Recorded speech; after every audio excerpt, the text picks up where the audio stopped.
Metre. আমাদের প্রশ্ন বলছে বাঘটি হরিণকে ধরতে পারবে কিনা। দেখো এই ম্যাথে মূলত আমরা 3টা স্টেপ ফলো করব। প্রথম স্টেপ হচ্ছে প্রশ্নটা বুঝতে হবে।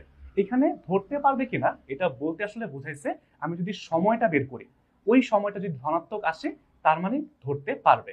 দেখো এটা তুমি বুঝলা প্রশ্নটা।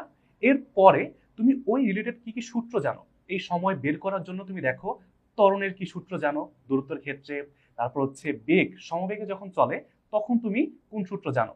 আচ্ছা, আর লাস্টলি তুমি জাস্ট দেখবা এইখানে এই ম্যাথের জন্য কোন সূত্রটা এখন লাগবে। তো আসো এই ম্যাথটা একটু সলভ করে দেখাই দিই তোমাদেরকে। বাগের ক্ষেত্রে আমরা জানি x is equal to u t plus half a t square, অর্থাৎ ত্বরণে যখন চলে এই সূত্র ব্যবহার করি।